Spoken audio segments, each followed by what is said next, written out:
Insurance में तो हम देखते थे स्कीम बहुत चलती है। यस अब हम गोल्ड में भी देख रहे हैं कि यस कई स्कीम्स चलती हैं।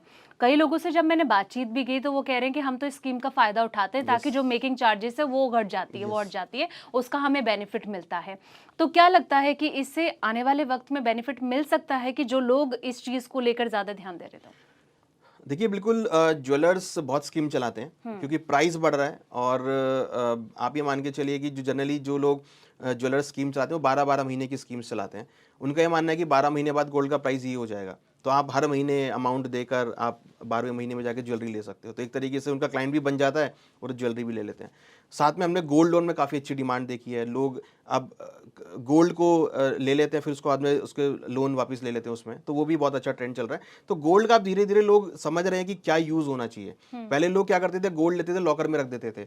अब लोगों को समझ में आ रहा है कि इसको हम इस तरीके से भी यूज़ कर सकते हैं। तो इस वजह से भी लोग गोल्ड को परचेज कर रहे हैं। जो बड़े बड़े बिजनेस हाउसेज हैं उनको लगता है कि भाई आप प्रॉपर्टी ले लो तो आपके बिजनेस में आपका इंपैक्ट पड़ेगा, सपोर्ट रहेगा। बट अब वो अपनी एसेट बनाने के लिए गोल्ड को भी ले रहे हैं क्योंकि प्रॉपर्टी को शायद बेचना उतना फिजिबल नहीं है या प्रॉपर्टी को लोन पे रखना उतना फिजिबल नहीं है।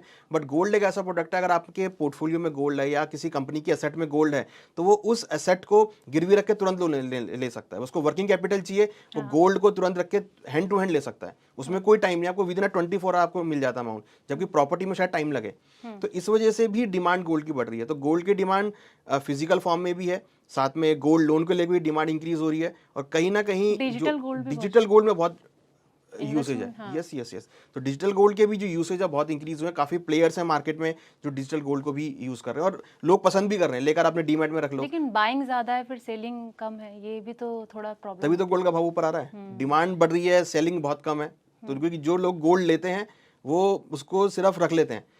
अगर आप किसी को गोल्ड देंगे भी तो खाली ये आप उसको लोन के लिए आप लेंगे, बाद में उसका लोन चुका आपने गोल्ड वापस ले लिया, आपने बेचा कहाँ गोल्ड। बिकने के लिए गोल्ड कम आता है, खरीदने में गोल्ड ज्यादा आता है। अनुज जी, एक मेरा आखिरी सवाल अब, जैसे कि गोल्ड को लेके तो इतनी देर से हम कई कई मुद्दों पर बात ही कर रहे हैं। अच्छा, एक लास्ट प्रिडिक्शन कर दीजिए कि कहाँ तक गोल्ड पहुंच सकता है। जो हमारे व्यूवर्स हमें देख रहे हैं थोड़ा आइडिया हो जाएगा। कमोडिटीज तो बिल्कुल आप पूरा दिन भर नजरें बनाए बैठे रहते हैं, तो कुछ तो एक प्रिडिक्शन होगी कि इतने लाख तक जा सकता है इस साल। देखिए मुझे लगता है कि हमारी रिसर्च के अकॉर्डिंग कि $3700 तो जाना चाहिए, जिसको हम अभी टारगेट कर रहे हैं। मतलब $3700 तक मीन्स करीबन 1,02,000 के आसपास के लेवल्स हैं।